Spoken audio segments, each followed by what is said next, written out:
Hey guys, welcome back to my channel. So I recently picked up the Bad Habit Retro Love palette from the Hush app. I know that this is a dupe for the Subculture palette by Anastasia Beverly Hills. I do not own that palette. I do love Anastasia Beverly Hills palettes, but I have heard so much controversy over that one. So I knew that I was not going to be purchasing that. So I picked up this one because I've seen plenty of videos on the YT about how this is a dupe. So if you have not seen the palette, it looks like this. Gorgeous colors. Yeah, so just some quick thoughts on this palette. I did do this look using this palette, so if you want to see the tutorial that I completed for this palette, that will be towards the end of the video. But I just wanted to give you just some quick thoughts about this palette overall. Now, when I first got it in the mail, I just quickly swatched it, and honestly, I was kind of underwhelmed, like, but for $10, I wasn't even that mad. You know, I don't know if I just wasn't swatching the right way or what, but I don't know. But I decided, you know, let me just wait until I play with it, actually put it on my eye to really make a good judgment about it, because you all know that swatches don't necessarily mean jack. It really depends on how it's going to apply on the eye, how much fallout, blah, blah, blah, blah, blah. So overall, I do think this is a really good palette. Now, as far as it being the same as the Subculture palette, I cannot attest to that because I don't have that one. I do know that some of these yellow shades are not quite as vibrant as the ones in the Subculture palette, which kind of sucks because I really like that bright yellow in that Subculture palette. But two of the shadows that really stuck out to me that I enjoyed using in this look are Flower Power. It's like a peachy color, and honestly, it's very opaque. So sometimes with mattes in palettes like this, they tend to just be extremely sheer. But this formula definitely is opaque. Like, it's a beautiful color, and I was just, you'll see in the video, you know, placing it, it really shows up. The other color that is gorgeous is this Icon color. I don't know if my camera's picking it up, but it is the one that's on my mobile lid. It's this beautiful iridescent gold green color. Absolutely beautiful, absolutely pigmented. I did spray it with some spray prior to applying, but y'all, it's very pigmented. All of the shadows in here are very pigmented. I did not receive a ton of kickback or a ton of fallout. They were very easy to use, very easy to blend.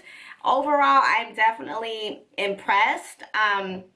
I will say though, if you are not one that's really interested in the color palette, you know, of this palette, it's not a must-have, okay? Because I got the Prism palette, and that has a similar color scheme, not quite the same, but a similar color scheme. They're very complementary, and honestly, I feel like I should have just got this one and not even the Prism palette, only because that one's more expensive. That one is a good palette, don't get me wrong.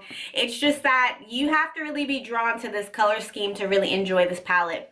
So if these are not colors that really speak to you, no, it's not worth the buy. However, there are some really unique colors in here.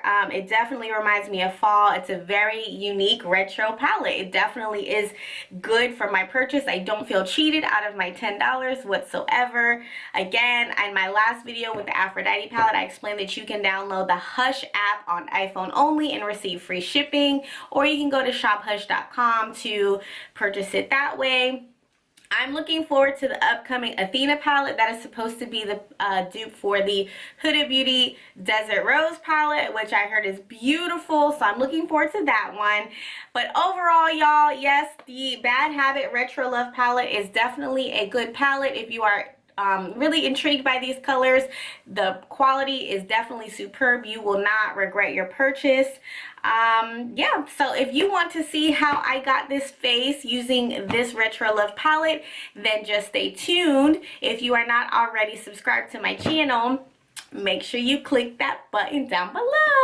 And of course, I will have my hair details down below as well as the last video I completed with my review on another Bad Habit palette, and that is the dupe for the Huda Beauty Rose Gold palette, the Aphrodite palette, and that palette is the bomb. Okay, so I'm really impressed. Okay, Bad Habit, like, I'm gonna have to be picking up more of these. Like, I'm impressed. I really love the buttery quality of these palettes. Like, they're doing the darn thing. Okay, okay.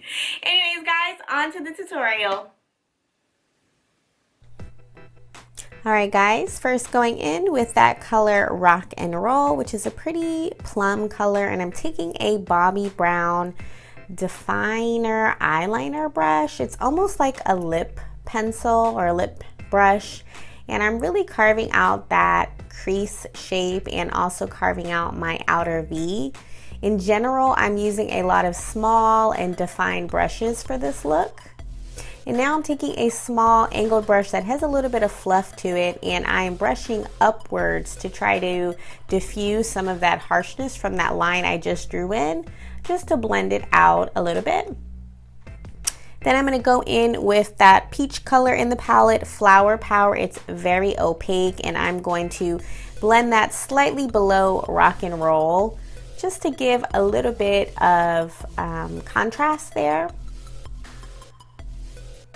And then I'm going to take a small shader brush, and I'm going to take Nostalgia, which is that really pretty purple brown color, and I'm going to deepen up that crease and also mainly deepen up that outer V.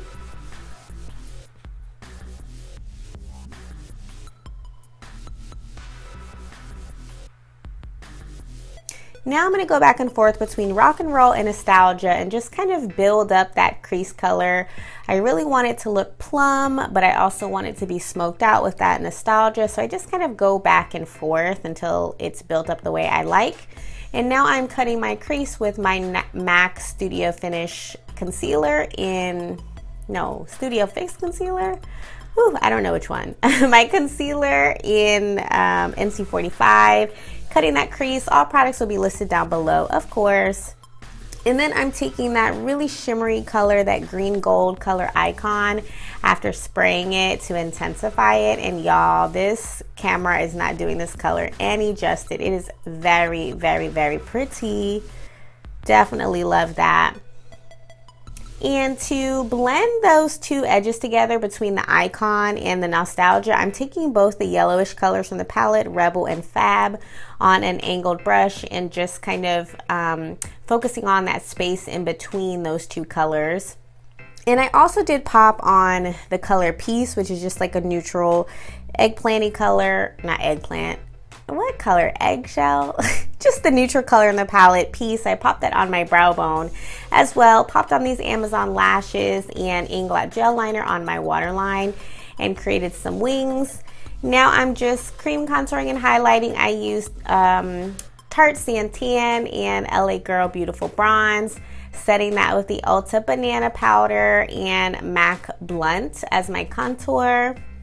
And I'm using a brush I found at my Dollar Tree. It's this really cute angled brush by Wet n Wild. It was only $1. It was really cool. For my cheeks, I'm using La Femme Blush in Brandy Ice. And then for my highlight, I'm using this Hard Candy highlighter in Rose Gold and just swirling all three colors together for this look. Highlighting all the important parts of my face there. For my lower lash line, I'm going to first go in with Nostalgia and then Rock and Roll right below that. And then for my lips today, I'm using this Jordana liquid lipstick in Cinnamon Toast, topped with NYX lip gloss in Miami Babe, which is one of my favorites. And I hope you guys like this look. Of course, all products are down below, guys. Let me know if you like it. Till next time, bye guys.